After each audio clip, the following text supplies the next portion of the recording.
Welcome, everybody, to the Recreate the Future podcast. This is season 1. We're still all in the future of production and manufacturing. And today in episode 4, I'm really glad to have Julien on the podcast. Julien is the CEO and founder of Batch.Works. And thanks so much for taking the time. And Julien, maybe you just want to give us like a minute to briefly introduce yourself. Yeah. Thanks for the opportunity, Manuel. So yeah, founder, CEO at Batch.Works company, set up quite a few years ago now. It's been going through different shifts and growth. And so yeah, excited to talk about circular manufacturing and yeah, batch manufacturing. Nice. I mean, your company is called Batch.Works. And as far as I know, you are very, very deep into the topic. Maybe you want to give us, first of all, a brief overview of your understanding of what batch production is, because I think your definition of batch production in this ecosystem is way different than in traditional manufacturing. Yeah, that's definitely a big difference. The way we see production at our level and batch manufacturing is really, we don't necessarily need millions of parts in one location. So for us, it makes sense to use digital fabrication to really make things where they're needed, when they need it, and so you so that what we're providing with Batch.Works is localized manufacturing, in volumes, whether you need them in the EU or the UK or the US. The idea is that we have that decentralized manufacturing network that's really based on the digital world and digital fabrication instead of relying on traditional supply chain and traditional networks. I once had the opportunity, I think, although you haven't been aware of it, to visit one of your production sites, because I was very close by, and maybe if I can explain it from what I have seen, basically it's many shelves with 3D printers, optimized to produce as much as fast as possible for a local market. Is it correct? Yeah, it is. It is correct. So it's not on shelves anymore. It's a little bit more. We've done loads of modification to bring it to a bit more industrial level. But yeah, it is for a particular region. So our hub in Amsterdam does all the EU. But as demand increasing, we'll be implementing more hubs in those in different countries. And the UK is mainly for US and the Emirates as well. Nice. So basically, by having EU production hub, you are also able to avoid the cross-border or EU-UK problematic. Yeah, so that hub in Amsterdam sort of came from two things. One is our biggest client. One of our biggest is in Austria, and so there was a real need in the EU. And then obviously, as part of our vision is to create multiple hubs. So we sort of found Amsterdam to be the perfect spot. That's also where our material is made. So for us, in terms of supply, the supply of the recycled and the raw material is local. And so for us, it was the perfect center point for us to then distribute, those clients in the EU. So yeah, that was one of the big motivation on setting up this. And obviously, yes, the Brexit is definitely has pushed us to move even quicker. So yeah. Nice. So maybe you can explain the concept in real life, how it works with one of the most recent examples. So I have seen that you just recently launched the headphones project. So how do we have to imagine production of those headphones now? Yeah. So yeah, Kibu is it's obviously one of the biggest challenge in consumer electronics is the supply chain, the numbers of parts, the BOM is huge, and so the labor to put it together is usually quite expensive at the local level. So we've decided to team up with Morama, which is a design agency in London, to sort of really work together and on doing a first consumer electronics products because those will have quite big impact.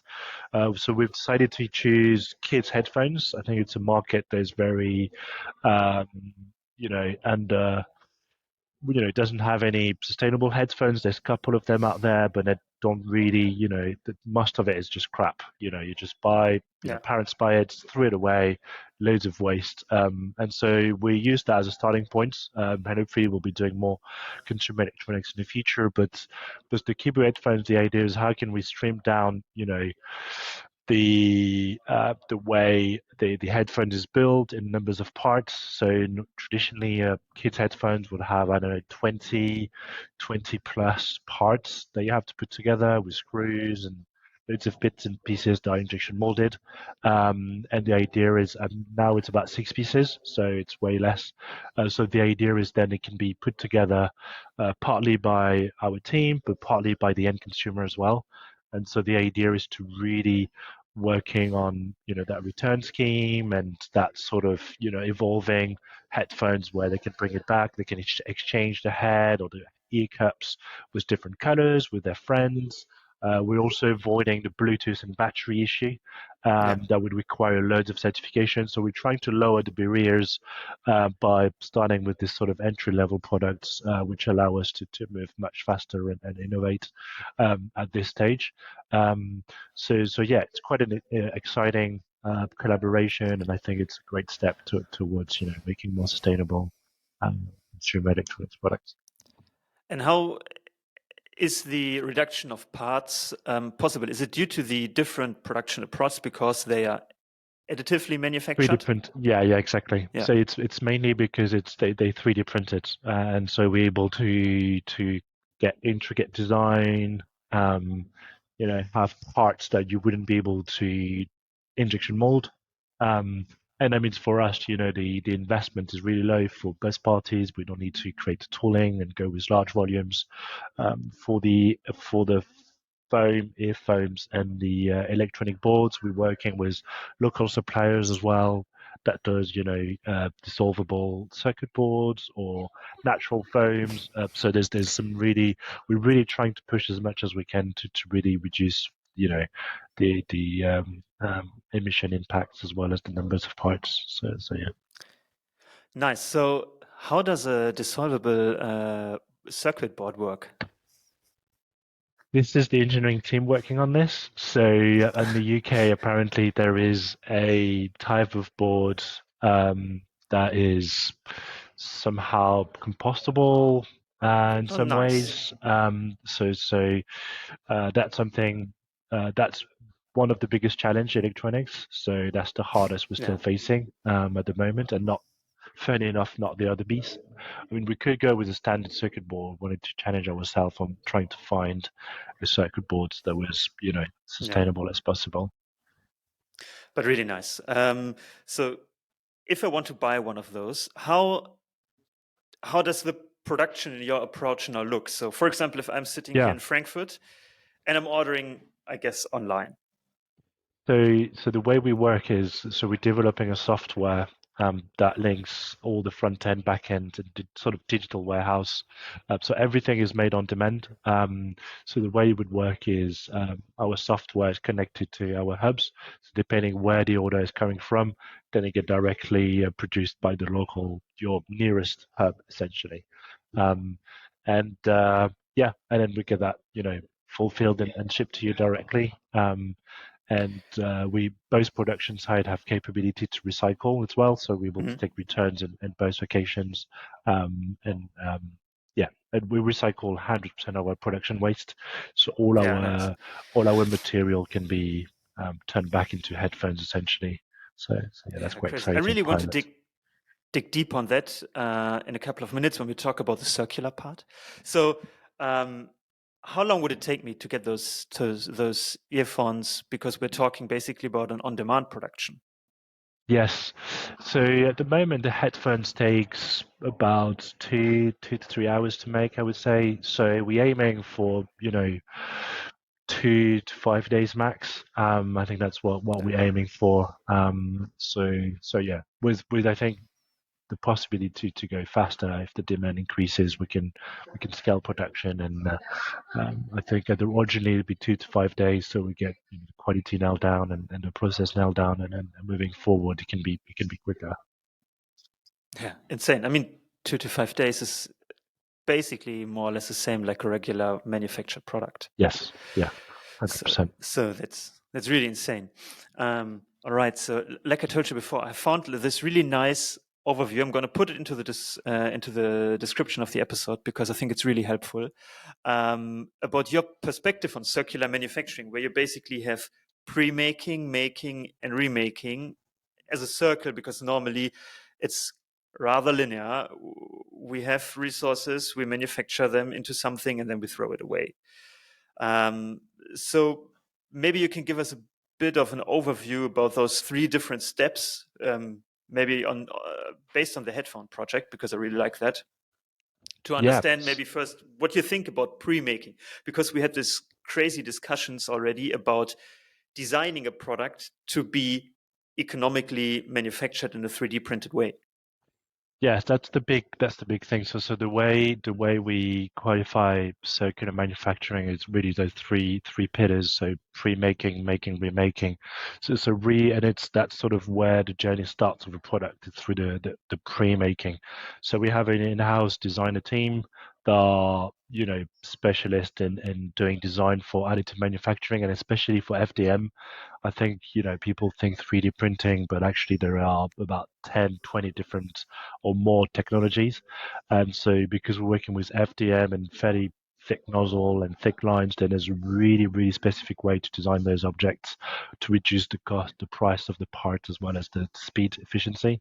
And then once that dialed in, then it gets implemented for production.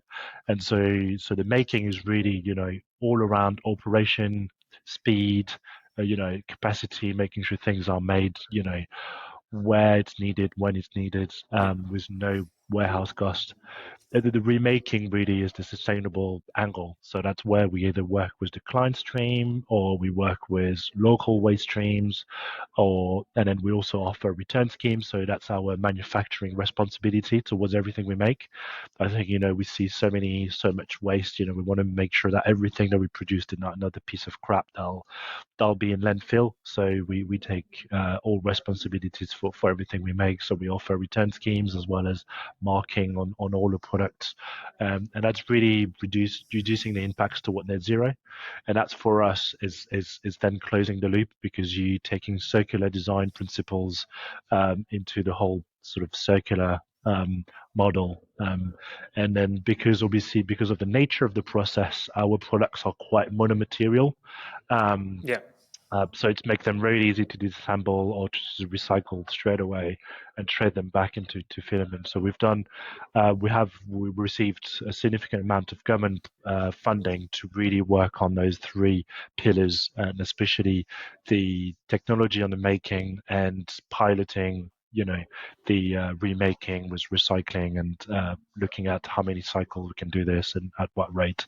So yeah, this is what really defines for us circular manufacturing, and it's quite important to have them together in-house in some ways, because you otherwise losing one chain of the circle, which then breaks some transparency or Yeah. the whole story really. Yeah, it's crazy. I really love the concept, and especially if you see it compared to very traditional linear manufacturing. Maybe let's dig a bit deeper in the beginning, very early on in the pre-making, because we have already discussed about having some of our Enable 3D projects and products manufactured by you, but then we understood they are in our current state, they are designed for additive manufacturing, but not for a super fast and efficient batch production, right? Yeah. So, Yeah. how do we have to imagine the product being optimized, not even for FDM printing, but for, Or yeah, let's volumes. say for volumes? Yeah. Yeah, I think the interesting bit is all the machine that comes standard. They all come with like a point 0.4 nozzle, quite small, and so because that's the easiest way. Because the barriers, what you learn at school is you design or engineering school or whatever CAD, you design it for traditional manufacturing, and then people try to print this. And so Yeah. the only way to print those is to use the point 0.4 nozzle, because that's the most precise one. So that's the one that will be the most reliable to replicate the shape. So the issue here is that's the wrong way of thinking. You think, okay, that's the tool we have, that's the capacity and possibilities the tool has, and you design against this. And so what we also use a lot is pair the 3D printing with laser cutting and CNC machining as well, because sometimes there's a sweet spot combination where actually if you want to get a piece of tolerance or a piece engraved or then you can use other digital tools to bridge that gap as well. So you can do a really rough shape using the printer, and you can have specific tolerance, using a laser cutter, for example. So I think the key element is really thinking with the process and really start this as a starting point, instead of trying to make the traditional way. So we found the gap in the pre-making to be the biggest, because that's where most people are formatted from in terms of like Yeah. design perspective, technical perspective, and so you can and there's no process tools that really replicates the tool path and how it's going to affect the final product. So yeah, it's quite a I think for us it's quite an interesting area. So yeah. Yeah. Really insane because, Cool. I mean, even in our development team, we think very, very much about making it for 3D printing and designing for FDM printing. But yeah, basically, you look at it from a completely different angle. Yeah, Because I think when we were discussing, our print time was around 5 hours, and I think you said that it can only be economically interesting in your if we're concept doing if it gets half an hour. Yeah, exactly. And I think you got to challenge design team is like, okay, how can we get this under an hour? And so you're looking at, okay, what's the actual, and what you think about is in traditional manufacturing, you'll try to get tolerance at every step or every corners of the design. Actually, what matters is the end tolerance. So it's the tolerance where you actually have the function. And so you don't really need to have a high tolerance on, in where the part doesn't need tolerance really. So I think it's sort of changed the concept where, with CNC milling, you have 100% accuracy all over the parts, but actually you just need accuracy where you have a hole, for example, or where you have Mm. a connection with another part. So it's really changed the perspective of like, okay, where is my function going to be, and how can I get how can the what's the most efficient way to reach that function with that design. And so it's sort of looking at really from the ideation stage and be like, okay, and asking the right question on, I'm trying to hold this, I'm trying to do this. Yeah. What's the best, what's the fastest way to approach this? And that goes with the material as well. So what material do you choose and things like this. Yeah. Um, okay. I think I got the pre-making part.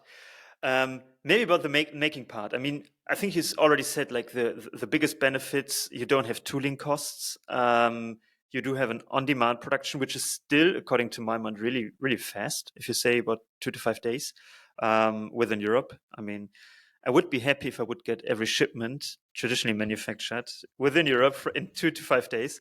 Yeah, yeah, Um, so absolutely that. But the other thing where really struck my mind is like the lack of warehousing anymore, because with our previous tool projects and e-commerce projects, like warehousing was a huge pain in the ass, more or less. yeah, Um, and it was a nightmare because either you had too much stock or you had too little stock, and yeah. it's It's a very nightmare. hard to find a good balance, especially within new projects and basically like in a ramp up phase.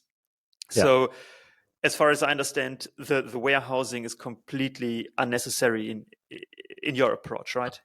Yes, so we have so there's two depending on the products we have. So everything is we have a digital warehouse of over 3,000 parts now combined with all our clients, and so some of those end products have piece of wood, a piece of glass, so external components attached to it. So we do have to stock some of those, and then they're sort of assembled, at the packing stage.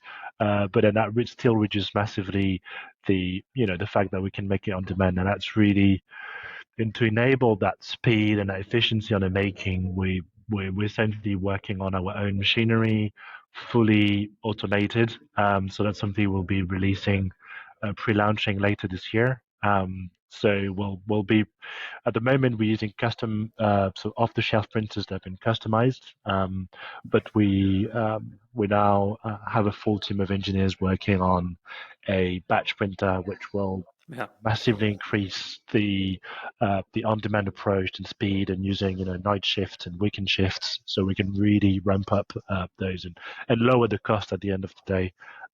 So yeah, the making part is crucial to make sure quality control and speed is all met, and reliability is all met. So that's the key factors we also work on. Do you have the feeling that for many of the projects, for many of your projects, like for example, the Benne project, I think we need to talk about that later on.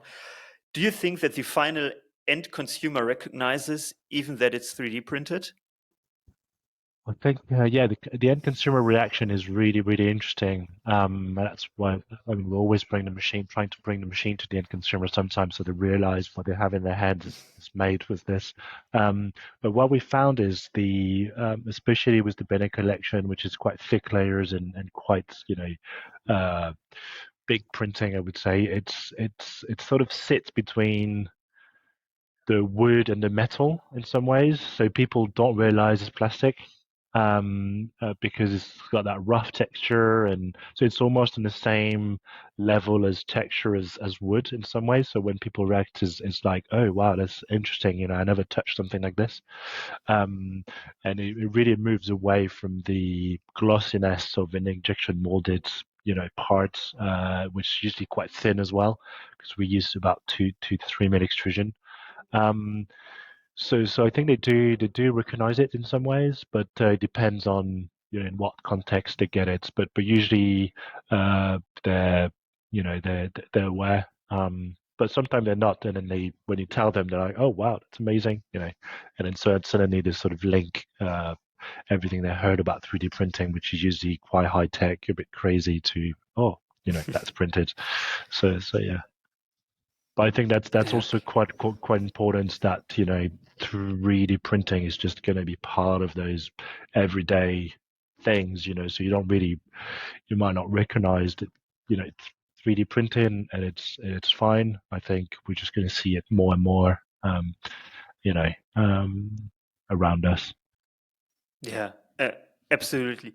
All right, let's go to the last step of the product, which might be the step before the first step, even now, if you're talking about a circular model. So the remaking. So the first time I saw a concept like this was, I think, with the supernovas. I think we have a couple of products from them here, and they said that we can ship it back once it's broken, or we don't want, and we get some kind of credit for it. So I really like the idea. So basically, within your approach, it's already integrated into the product that people can send it back, and then I guess it's being shredded, made to Yeah, filament, yeah, and printed again, right? yes. So we've used our production waste for commercial products already. So it's been piloted on 100% recycled. Now what we're looking at internally is how many cycle that can sustain the same strengths and finishes. But on the Yeah. first cycle, the finish is the same. So the idea is that we, shred it, and because we can shred it quite fine, it doesn't need to be extruded and pelletized, so it goes directly to extrusion. Um, and so now we're looking at, how we can combine, a third cycle recycling to a first cycle, and so to keep Yeah. consistency. And we might look at different application as well. So if it's a fifth cycle, then we might be for specific use or specific type of projects. So I think there's a really, really interesting model there where we can, retain the material within the loop, and that's essentially going to lower the price of the parts in some ways. Because we get a percentage of it back. So yeah, the good thing is, because it's a monomaterial, it's very easy to recycle. So yeah. we're quite excited about that. We have also other pilots where we're working with local council to recycle, clean local clean waste streams, Hmm. which is also quite exciting, like bottle milk lids and things like this, which are like there's tons, especially in London with all the coffee shops. So yeah, I, I mean, we're not lacking waste. Huh? I mean, yeah, exactly. that, I think this resource will keep us busy for a long time. No, but what is I would be interested. Like, what's your experience? So whenever we come to companies and brands and talk about enable 3D project, I always try to push for, all right, let's go through your production. Let me see all of the injection molding waste. But they are often very hesitant But they to, probably to don't know. open up to open up that really big topic, because everybody knows it is a big topic, and basically I always see it like some kind of untapped resource, and that you Yeah. can have some really nice use cases with it. So what's your experience up to now when you probably open up those discussions?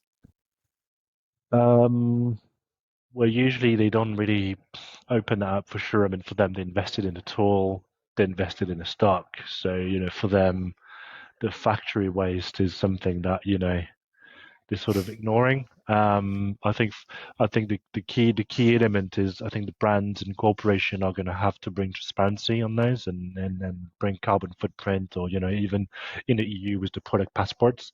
I think what 3D printing allows is full transparency of carbon emissions and cycles, and Yeah.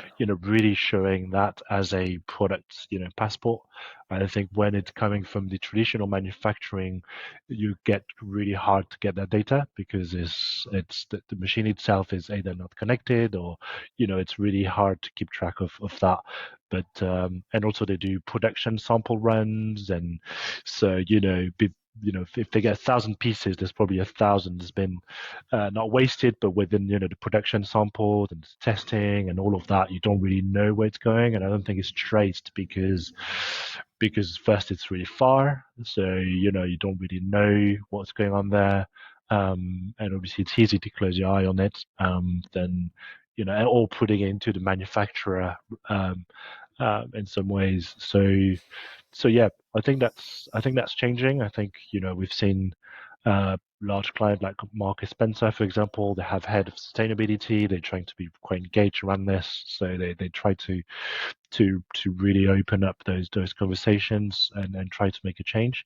So I think it's yeah, I think yeah, I think there's some really interesting things happening around that, but yeah, there's it's definitely a bit of a grey area in terms of Yeah. pooling and waste and things like this.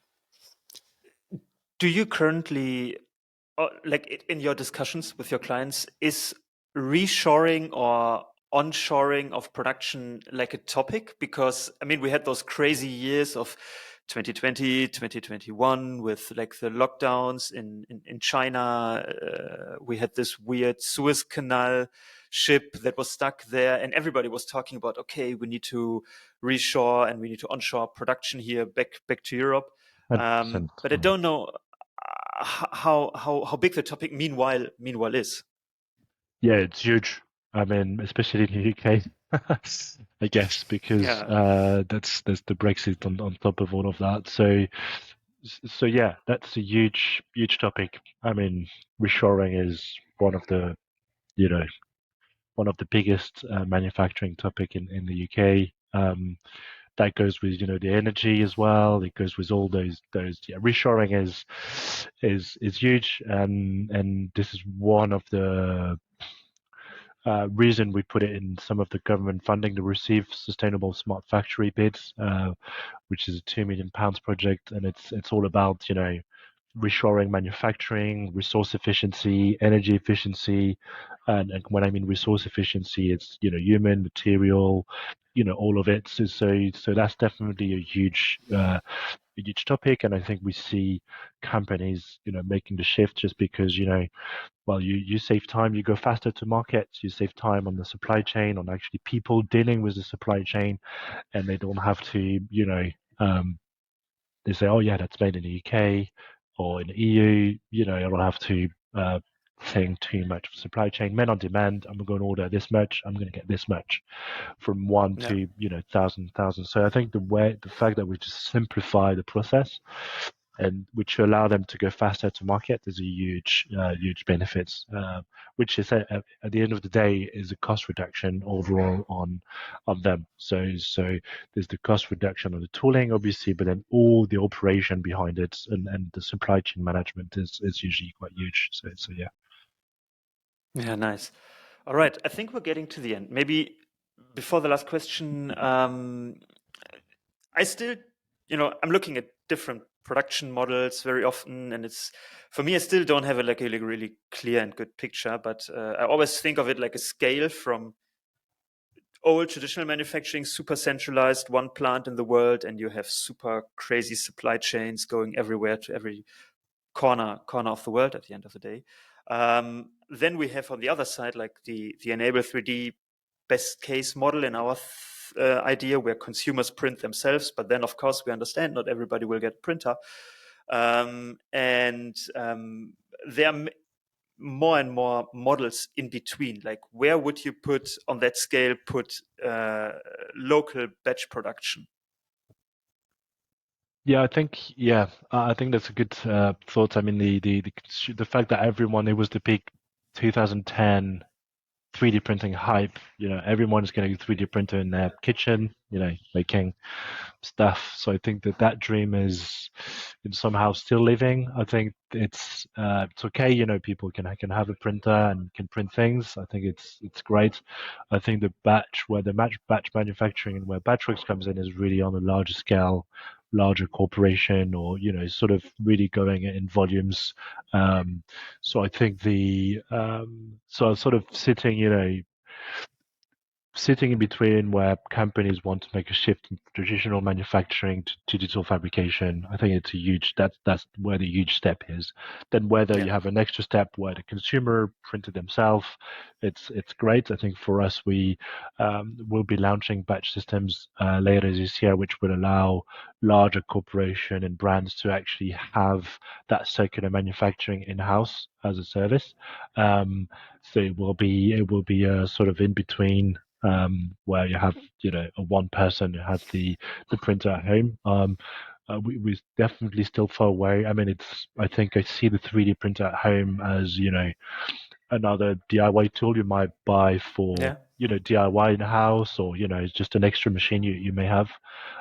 It's quite affordable. I think where the big shift is coming, it's in the and I think one of the underestimated thing about 3D printing is really the impact it has on emissions and CO2 and the whole supply chain. If you start shipping things around, the carbon embedded in those products is insane. So even though we might be using the same material, if you print it in two different locations and start shipping, then it's quite insane. So yeah, it sort of sits in that transition, I would say, scale. All right. We'll go for somewhere exactly in the middle. It might be the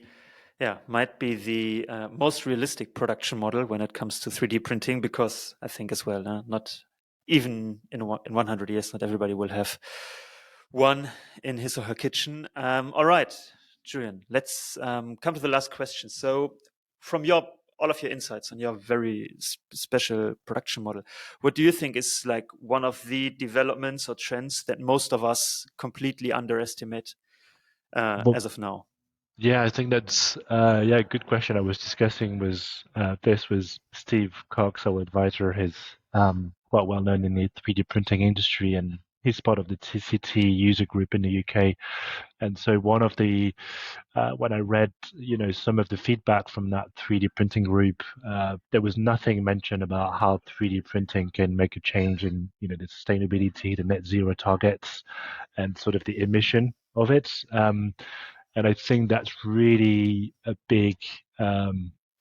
huge underestimated, uh, you know, point. I think 90% or 100% of the clients, yes, they'll be looking at speed, efficiency, cost reduction, but on top of all of that, CO2 efficiency, and and really looking at the product impacts, in terms of CO2 emissions is really underestimated because on average, at least our products are 6 times more efficient in terms of CO2 emissions than the same products that would be made in the Far East. Yeah. So I think there's a huge topic there that's not really used by the 3D printing industry. For them, it's about going really fast, which doesn't matter much because if you have loads of machine, then I mean, the speed of the product is really important, but then having a really fast movement is actually, and you still have to put physically a spool in, then, in terms of operation, it doesn't help in the process. So I feel like, and then I think the metal is super interesting. I think it's getting some really exciting development. But in the FDM world, I can see, Bamboo Lab and so many like trying to go like super fast. I think where we're going, I mean, where Batch.Works is going is really looking at, energy efficiency, resource efficiency on those machines as well as the products, and really give transparency of the carbon emission of that product and transparency of that product. And on top of that is reliability and quality control. I think that's a huge step that we need to aim in order to really develop that 3D printing. So I would say two topics. I think the sustainability and the sort of carbon emissions and the carbon footprint of what we produce is actually a key element of 3D printing that not many people are using. And then the other one is, well, everyone is retargeting this, but it's more on quality control and reliability of the system and how we can scale that so we can really bring those products to people. Absolutely, especially the quality control part. I can fully understand with our very small printing farm in the back. So I know what you're talking about. Yeah. All right, Julien. Thanks so much for taking the time. And yeah, great Awesome. to see all of your insights. Thanks. Yeah, thanks for your time, Manuel. It was great to be part of the podcast. Thank you. Bye.